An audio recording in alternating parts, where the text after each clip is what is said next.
avec messieurs dans ces embarcations, tout particulièrement bien les brévistes qui ont été tous les deux finalistes des championnats de France bateau court, dont un est monté sur le podium en 1-2 couple. Les Annonciens qui nous ont fait forte impression et qui ont remporté leur demi-finale hier, tandis que du côté de Fontainebleau-Avon, Cornelius Palsma et Mathis Gassagne ne sont pas non plus des clients de petites mains, dirons-nous, dans cette embarcation du 2-2 couple junior homme. Ah oui, là on s'attend quand même à avoir un joli match dans cette finale. Et souvent chez les 2-2 couples J18, justement, vraiment on a une forte densité de niveau, avec souvent un rameur qui est soit en pré-collectif France ou collectif France chez les J18 dans chaque embarcation. Ce qui montre que c'est aussi très très difficile d'aller chercher une place dans ces finales A en 2-2 couples J18. Voilà, et d'ailleurs cette année on a eu une grosse densité au niveau des bateaux, plus de 38 engagés. Oui, c'est bien ça. Au départ. Donc il fallait être vraiment au top, dans les meilleurs, et c'est tout l'intérêt d'avoir aussi ces engagements libres. Alors c'est vrai que voilà, le drapeau, oui, le feu rouge levé, voilà, le départ vient d'être donné. Et là, contrairement aux courses précédentes, Luc, là j'ai l'impression que les 6 bateaux se sont élancés quasiment sur une même ligne. Donc est-ce que ça peut nous promettre une bataille rangée jusqu'à la fin? Oui, mais là on voit déjà un équipage qui a pris un peu d'avance. Il s'agit d'Annecy. Alors c'est vrai que les départs semblent plus serrés parce qu'il y a moins de masse à déplacer, et donc les fautes entre guillemets techniques se voient moins. On les voit au bout de la série, au bout des 10 coups. Donc le départ plus 10, alors une série de 10 plus une seconde souvent pour se mettre à l'abri. Mais voilà, c'est fait pour Annecy qui a pris le devant avec Brive sur ce départ. On les voit très bien partis également. Boulogne 92, mais là sans contexte. Ce sont les rameurs d'Annecy qui ont pris le meilleur départ. On voit Boulogne 92 également et Brive. Voilà pour moi les favoris. Néanmoins, on verra un peu ce qui se passe. Donc là on est au train au niveau d'Annecy. Voilà, les choses se décantent très, très rapidement sur ce 2-2 couple. On arrive à garder une cadence un peu plus élevée du côté d'Annecy, un rythme plus important, et il n'y a pas de secret. Alors, bien sûr, quand on rame de manière efficace, on peut compenser de différentes manières. Soit on augmente entre guillemets les leviers, mais il faut avoir le physique. Les leviers, alors ce qu'on appelle, c'est la longueur des pelles pour pouvoir gagner de l'amplitude du geste, soit avec le matériel que l'on a aujourd'hui, avec des pelles un peu plus courtes que par le passé, mais il faut augmenter la cadence pour pouvoir aller à la même vitesse. Donc le but du jeu, c'est d'augmenter la cadence mais en restant efficace pour pouvoir aller le plus vite possible. Et là pour l'instant, les rameurs d'Annecy, c'est ce qu'ils sont en train de réaliser en étant assez efficaces avec une cadence relativement élevée. On n'a pas le choix sur une finale des championnats de France, on doit tourner autour des 30-35 coups minutes. C'est pareil, il n'y a plus un bateau qui est un peu moins vite que l'autre. Aujourd'hui, les cadences, alors on verra même sur les seniors cet après-midi, des 38 au train, voire 40 en cas de couple.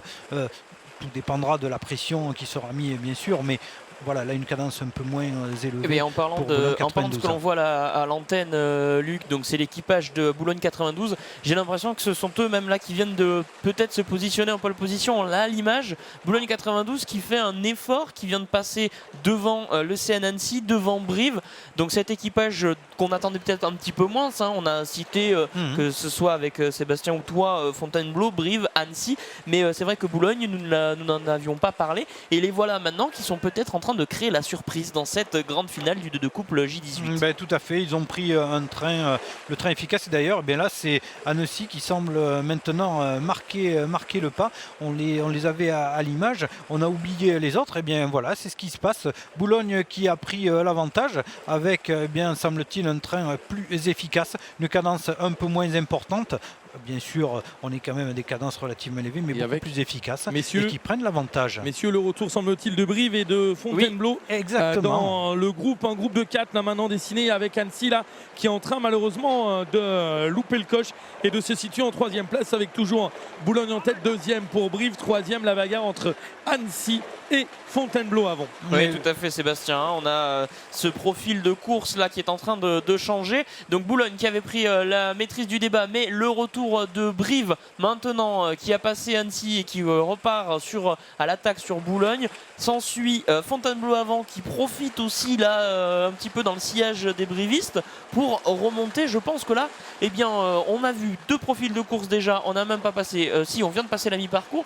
Est-ce qu'on peut encore avoir d'autres profils de course? Est-ce que ça peut encore bouger? Oui, là les brivistes qui sont en train de revenir à la hauteur des rameurs de Boulogne 92, est-ce qu'ils vont avoir, ils sont en train de revenir, donc on va avoir une superbe fin de parcours. On savait aussi, on les attendait les brivistes. Alors sur le départ ils sont partis un peu moins vite, c'est Annecy qui est parti très vite mais qui là marque un peu le pas et d'ailleurs qui passe en 4e position puisque Fontainebleau est en train de passer Annecy. La question, on vient de regarder Brive du côté de Boulogne, on va vouloir aller les chercher, on va essayer de les déplacer.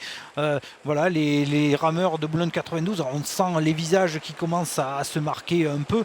C'est pas évident, il faut tenir jusqu'au bout. On a l'impression que le bateau de Brive glisse un peu plus. C'est la même vitesse là pour l'instant, mais cadence un peu moins élevée pour Brive. C'est l'impression qui est donnée sur cette glisse. Et d'ailleurs, les brivistes sont en train de passer. On arrive dans les 500 derniers mètres de course et les brivistes qui semblent avoir une meilleure glisse, vitesse de coque. On vient de regarder du côté de Boulogne 92, un petit coup d'œil.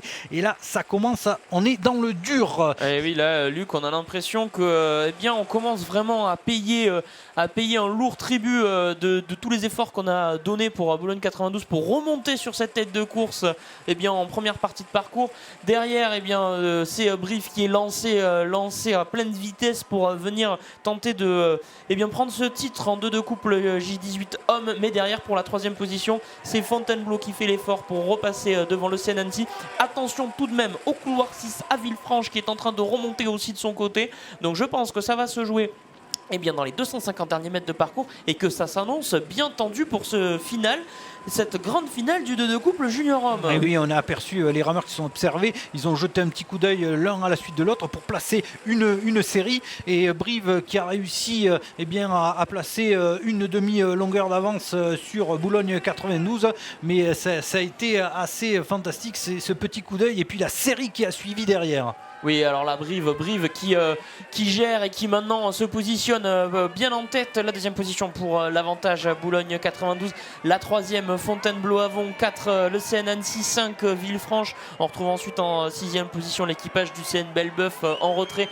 Mais devant la bataille fait rage car Boulogne 92 rend coup par coup les attaques brivistes. Mais les 2 pensionnaires du CSN Brive ont décidé de venir finir la course seul en tête, en grand patron comme tu dis Sébastien, et de venir l'emporter. Parce qu'ils mettent la longueur maintenant, ils mettent la longueur les brivistes et ils vont s'imposer brillamment. Ils ont fait une course d'attente et ça se confirme sur la fin, la victoire pour le club des sports nautiques de Brive. En laissant ces derniers coups et toujours Fontainebleau pour la 3e place. Boulogne 92, 2e. Et la mise de la longueur maintenant là de Fontainebleau sur Annecy pour la médaille de bronze. Fontainebleau au bout de l'effort. 4e Annecy. Et là, Luc, on va avoir besoin de vos lumières sur cette course au Savoyard. 5e, c'est pour Villefranche. Et en 6e position, on retrouve le club nautique de Belbeuf du côté de la Normandie.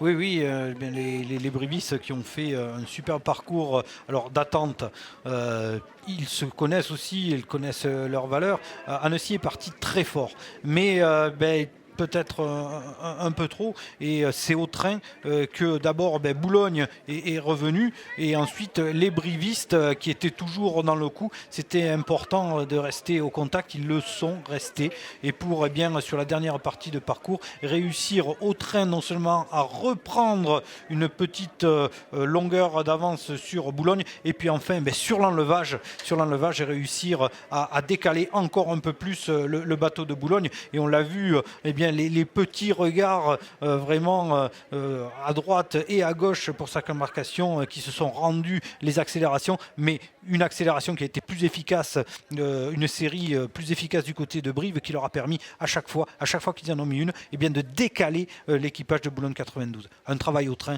et puis ensuite ce petit travail, ce petit jeu d'accélération de sap qui est réalisé tout au long de la course. C'est ça l'aviron, c'est ça le jeu de la course. Voilà, alors qu'arrive au ponton d'honneur, eh bien Boulogne 92 avec le carton résultat, messieurs, les chronos. Alors Brive, donc champion de France en 6,58-58.